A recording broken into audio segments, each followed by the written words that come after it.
Hello दोस्तों, आप में से कुछ लोग ज़रूर ऐसे होंगे जो इस्लाम के इतिहास में सलाहुद्दीन अयूबी जैसे इंसान की अहमियत को बखूबी जानते होंगे। लेकिन ज़्यादातर लोगों में ऐसे भी होंगे जो इस महान शख्सियत से वाकिफ़ नहीं हैं।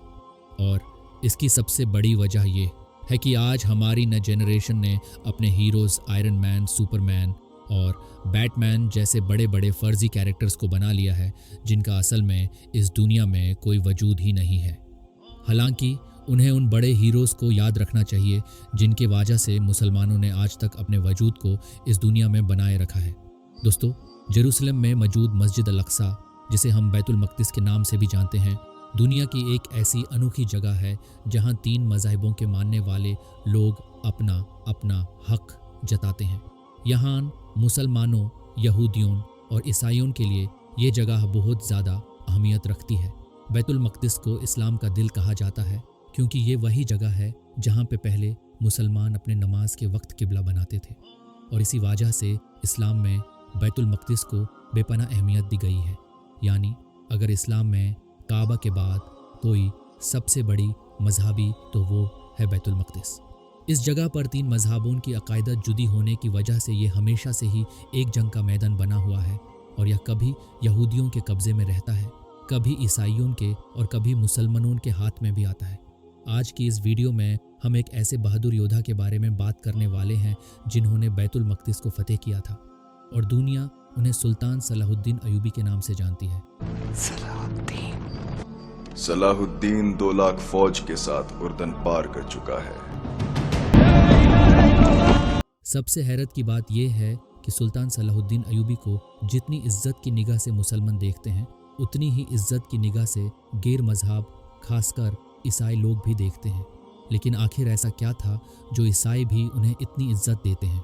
वीडियो शुरू करने से पहले बस मेरी एक छोटी सी गुजारिश है, जो लोग नए हैं चैनल पे, वो चैनल को सब्सक्राइब कर दें और बेल आइकॉन को दबाना ना भूलें, और हमारी हौसला अफजाई के लिए वीडियो को ज़रूर लाइक करें ताकि ऐसे ही हिस्टोरिकल और नॉलेजेबल वीडियोस का सिलसिला हम जारी रख सकें। तो चलिए सुल्तान सलाहुद्दीन अयूबी के इस कहानी को शुरू करते हैं। तो दोस्तों, शुरू से देखते हैं कि सलाहुद्दीन अयूबी का सफ़र कैसे शुरू हुआ। सलाहुद्दीन अयूबी का असल नाम यूसुफ इब्न अयूब था और उनका ताल्लुक़ कुर्द फैमिली से था। उनका पैदाइश 1307 में टिकरिट, इराक़ में हुई थी। बचपन से ही उन्होंने इस्लाम की तालीम और कुरान के मुताले का शौक़ रखा, लेकिन उस वक्त का माहौल ऐसा था कि बचपन से ही उन्हें जंग और जिहाद की तालीम दी गई। जैसे जैसे वो बड़े होते गए, उनके अंदर एक जाज़्बा और ताकत पैदा होती गई, और वो थी अपने दीन और मुसलमानों की हिफाजत करने की ताकत। एक वक्त आया जब उन्होंने नूरुद्दीन ज़ंगी की फ़ौज में शामिल होकर अपने सफ़र की शुरुआत की।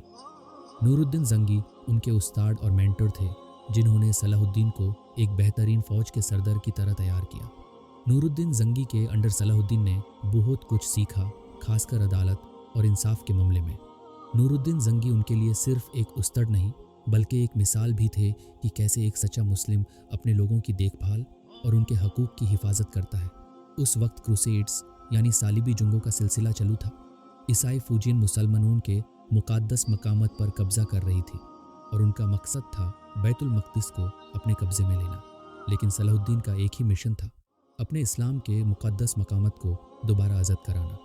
और इस मिशन को अंजाम देने के लिए सलाहुद्दीन ने अपनी ज़िंदगी वक्फ कर दी। एक वक्त आया जब नूरुद्दीन ज़ंगी के इंतकाल के बाद सलाहुद्दीन अयूबी को मिस्र का वाज़िर बना दिया गया, लेकिन यहाँ भी उन्होंने अपने उस्ताद की तालीम को याद रखा और बिल्कुल इंसाफ के साथ हुकूमत की। उन्होंने अपने दुश्मनों के साथ भी इज़्ज़त और इंसाफ का सलूक रखा, जो कि उनकी शख्सियत का एक बहुत ही अलग पहलू था। और फिर 1187 में वो वक्त आया जब सलाहुद्दीन ने बैतुल मक़दिस को आज़ाद करने का फ़ैसला किया। ये वो जंग थी जिसे बैटल ऑफ हत्तिन कहते हैं। सलाहुद्दीन ने अपनी ताकत और हिकमत से क्रूसेडर फौज को ऐसे हराया कि वो हमेशा के लिए याद रखने वाले थे। उनकी फ़ौज ने ईसाइयों के सबसे बड़े फोर्ट को फतह किया और बैतुल मक़दिस को आज़ाद करा लिया। लेकिन दोस्तों, यहाँ एक चीज़ जो बहुत ज़बरदस्त थी, वो थी सलाहुद्दीन का रवाया। जब उन्होंने बैतुल मक़दिस को फ़तह किया तो उन्होंने ईसाइयों के साथ वो रवाया नहीं रखा जो उनके दुश्मन सोच रहे थे। उन्होंने उन्हें अमान और इज़्ज़त के साथ वहाँ से जाने का मौका दिया। उन्होंने उन्हें तकात के जोर पे या धमकी से निकालने के बजाय इंसानियत दिखाई और उनकी हिफाजत की। सलाहुद्दीन का यह रवाया पूरी दुनिया में मशहूर हो गया, यहाँ तक कि क्रिश्चियन हिस्टोरियंस ने भी उनके इंसाफ और रहमदिली के किस्से लिखे हैं। उनके इस एक्ट ने दुनिया को ये बताया कि इस्लाम एक अमान और इंसाफ का दीन है और एक सच्चा मुसलमान अपने दुश्मनों के साथ भी इज्जत और रहम का सलूक करता है। तो दोस्तों, ये थी कहानी उस महान शख्सियत की जो न सिर्फ मुसलमानों के लिए एक हीरो हैं बल्कि दुनिया के हर इंसान के लिए एक मिसाल है। सलाहुद्दीन अयूबी ने हमेशा अपने अमाल से यह साबित किया कि इंसानियत और इंसाफ का रास्ता ही असली जीत का रास्ता है। अगर आपको ये वीडियो पसंद आई हो तो प्लीज़ हमारे चैनल को सब्सक्राइब करें और इस वीडियो को लाइक और शेयर ज़रूर करें ताकि और लोग भी सलाहुद्दीन अयूबी जैसे महान इंसान की कहानी जान सकें। मिलते हैं अगली वीडियो में, तब तक के लिए अपना ख्याल रखें और हमेशा सच्चाई और इंसाफ का साथ दें।